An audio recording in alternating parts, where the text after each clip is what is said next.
Hello and welcome back to the channel. My name is Delfino, and today we're diving into the new map, Heart of Heaven. This is going to be a map guide, so a continuation of my map guide series. And in this guide, I'm walking through every nook and cranny from key choke points, elevation, advantages, objective paths, to sneaky flanks and power zones. Whether you're attacking or defending, I've got tips to help you dominate on this map. As always, don't forget to hit that like button, and of course, subscribe if you're new, and hype the video up down at the comments below. But anyways, here's the ultimate map guide to Heart of Heaven. Now, even though Heart of Heaven is a convergence style map, statistically, convergence style maps are more defensive in this game. However, I don't think this is going to be the case with this map specifically, at least for the first point. I think this first point heavily favors the attacker side, mainly due to the fact how close the spawn is for the attackers in comparison to the defenders. I only say that because the attackers spawn literally right here. They spawn what? 60 meters away from the point, which is pretty insane in my opinion. Now there's a couple routes you can take to leave spawn. You have 3 different routes on this map, 1, 2, 3, but they all funnel into this one choke right here. Or you can go through this left side over here on the left. You can go up the staircase, go around through the waterfall area, and go for some type of off-angle flank on the attacking side. For the most part, if you're defending on the first point of this map, in my personal opinion, I think you have to play it kind of like a domination map. You have to play super up close to the enemy attacking spawn, holding it for as long as you can. You start losing the fight, you fall back to the point. If you lose the point, then you're going to have to TP back because again, it's about 80 meters away from the defender spawn, so it is going to take quite a lot of back if you get team wipes, so TPing is definitely going to be the play. For the most part, you either hold up close on the fence again, or you fall back to the point, and then you can play more of these high ground angles. For the most part, for attacking, it's going to be front to back, like I stated. You can flank on this left side. Again, you have 2 angles. You can go underground. There's a health pack right here next to the waterfall, and you have all this space to kind of work with. There are some flank routes. Nothing too crazy. There is another route kind of on the right over here. But for the most part, I think the majority of the fighting on this map is literally just going to be at the front. I don't think this right side is going to be used too much because there isn't a lot. The waterfalls act as walls, so you can't go through them. There is a health pack underneath to keep in mind. Again, you can go through the choke, go to the right, come up here, then you have this flank route as well. But again, if you're on the defending side and you're just holding up close at the choke, you're going to be aware of people are trying to take these flank routes and everything like that. So pretty cool map design overall. However, again, this map in my opinion favors attacking side more because just how close you are to the point. Because when you think about a map like Clintar, the attacker spawn from the point is pretty far in comparison to this map, so that is something to keep in mind. You also have this fog, which can be shot, and then you can see through it. So this is my opinion that you should just shoot this, get it away. It does come back, but it's just, again, like I said, besides this map being absolutely stunning, pretty attacker-sided because the point is so close in my opinion. You just wipe them once, and you have the point, or you force them to TP. So after capturing the point, is captured, you notice, we go through the waterfall. The waterfall disappears, opens up a path, and then we go through this whole windy pathway. And again, you spawn extremely close to the point, which is pretty insane in my opinion, but that's besides the point.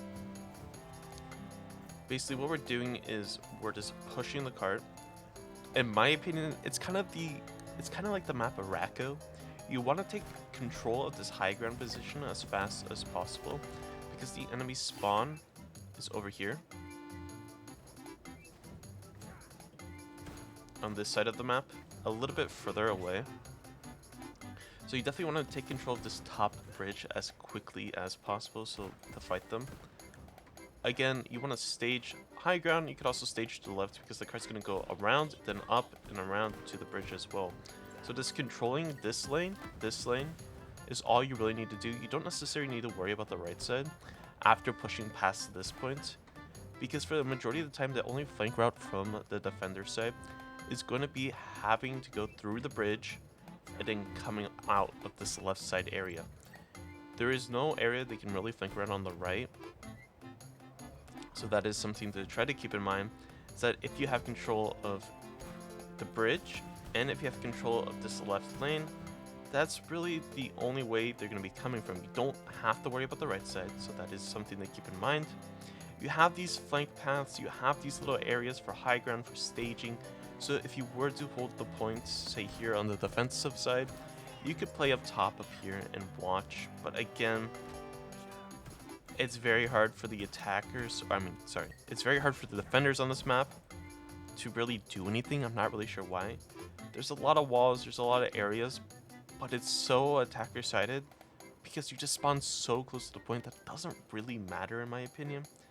The best chance you have at holding this point of convergence is literally the last point, mainly due to the fact that there's a lot of room to work with on the last point.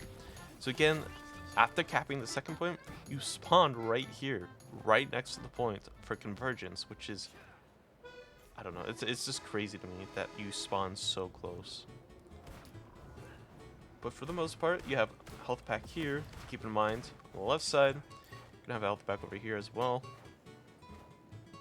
If I remember where it is, sometimes I forget. I forgot where it was. Oh, it's right here. But you also have health packs on the rights over here. As well, back there. So, again, they spawn extremely close. That is the third spawn for attackers. This is the third spawn for defenders, that the palace, the temple, the shrine, the whatever. I mean, the best chances of holding this third point is playing here on this area for defenders. For attackers, you want to think about flanking on the left here, because you have all this room to work with that all connects all the way up to their spawn. You also have this right area to work with as well, that flanks around through the back, through the health pack. You can go through this room and be directly at their spawn point. That's why, as I say, it's so attacker-sided, because there's so many routes to get straight to the defender team's spawn that it's so easy to deal with. Again, for the most part, I don't think this map is going to be too favored for flyers. I think it's more... I mean, Torch and Storm might be able to work at some points, Ultron as well. For the most part, I think it's going to really rely on flanks from a Psylocke, or just playing a 2-1-3 comp. So 2 Vanguards, 1 DPS, 3 strategists like usual. Probably just front to back. Again, there is room to do Psy cap dives through the sides. But I think if you can just momentum the defending team, you can easily win this map in a matter of seconds.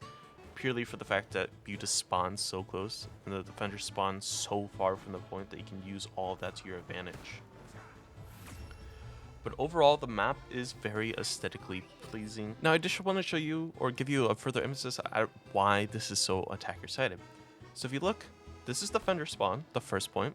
I'm 100 meters away from the point. If you remember, on the attacker side, I was about 60 meters or 70 meters from the first point. You might be sitting there thinking, well, yes, that makes sense, because usually these maps are defender-sided, so I guess it makes sense. I mean, yes and no, mainly due to the fact that if you lose the first point, or you lose the first fight of the point, you get completely wiped. You have a decision to make. Do you want to burn TP that fast? Do you want to TP back instantly to try to get another fight? If you do that, you have to remember that if you're doing a staggered fight, the attacking team is going to come back a lot faster, even if you're TPing as a defender. So it is a big resource to invest, and definitely something you have to consider when that time comes in game. For the most part, I think this map is very, very much favored for the attacker side, and I'm very interested to see what the statistics look like once we get all of the data for the map. But again, let me know what you think in the comments down below about this map. Personally, I like the look of the map. I wish it was a little bit more balanced in terms of attacking or defensive sided. I think having more even maps is always more entertaining, but of course we'll see as we play the game just how accurate that data actually is. But regardless, I hope you have a great day, and I'll catch you in the next one.